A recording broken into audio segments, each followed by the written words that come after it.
notifications so you'll never miss any brand new videos. Hey guys, it's Dr. Ben, Healthy Feet Podiatry. We got an interesting case today. We got a gentleman with a congenital deformity of his left foot. A congenital deformity is when you're born with the condition. Normally when you see something like this, you're thinking amputation right off the bat, but no, he was born with it, and now he's dealing with consequences of both the congenital deformity and diabetes. So, he doesn't have any toes. That's just the way he was born. He does have a big toe, but only half of a big toe, and because of that, he's getting excessive pressure along this area right now.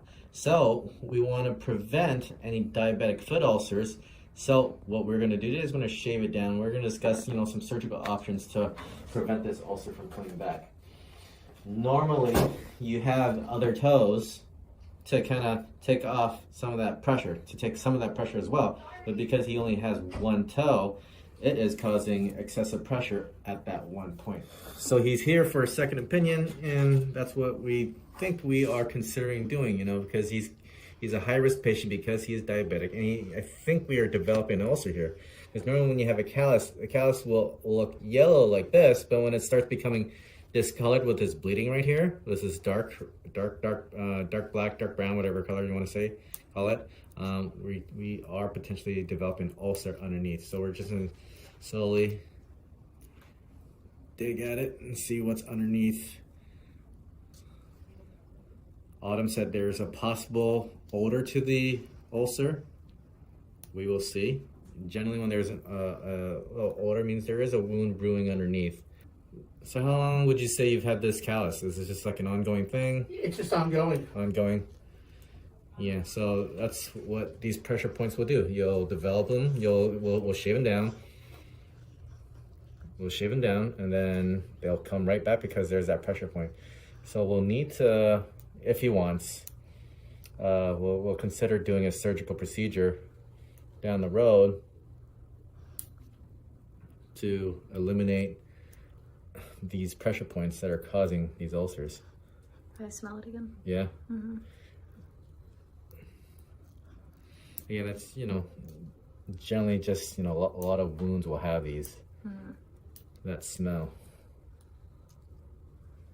I don't know exactly what you're talking about, but honestly, I can't smell it right now. Maybe you have a more sensitive nose. It's kind of like when it starts to rain, you can smell that smell. Yes. They say that's like the most easy smell to smell. In addition to, I think, vanilla. Oh. Vanilla is very discernible smell. It doesn't take much for you to smell. Can we try the cinnamon challenge with you? Cinnamon, you first. Is that where you stick a big spoonful of cinnamon? Yeah. Can you die from that? I did it to my kids, I hope not.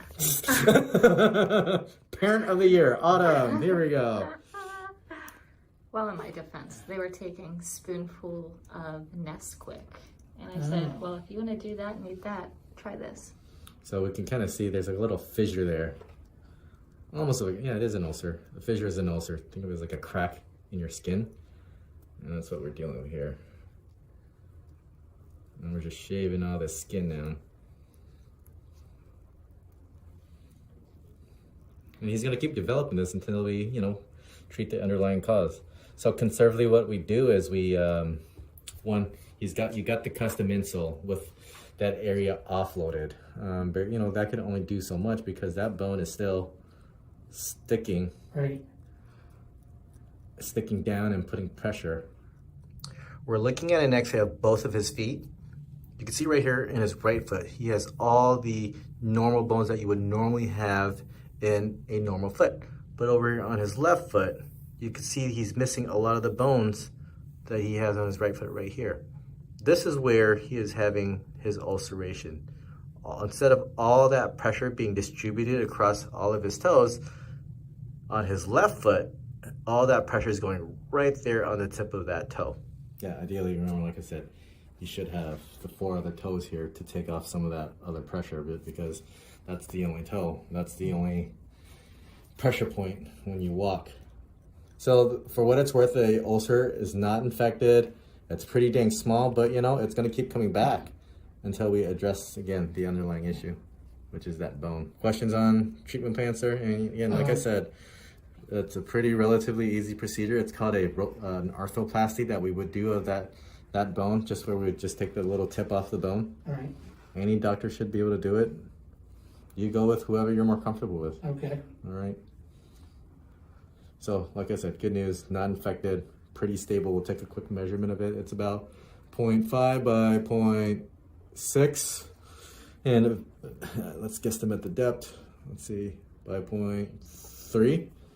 5.5 by 0.6 by 0.3. Remember that, Autumn? Okay. Say that again. Oh, never mind. I remember it. Jeez. Why do I even bother with Autumn? Autumn doesn't make her kids wear seatbelts in the car. Oh. No, I let him ride on the roof, actually.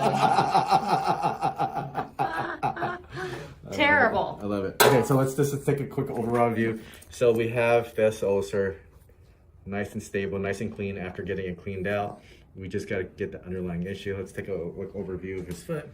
We should have toes there. The other toes should bear some of that pressure too, but unfortunately that big toe bears the brunt of all his pressure, and that's why he's developing this ulcer. So we're going to go over some surgical options on how to fix this off camera, but we'll keep you updated on his condition in the future. Again, thank you for letting us record.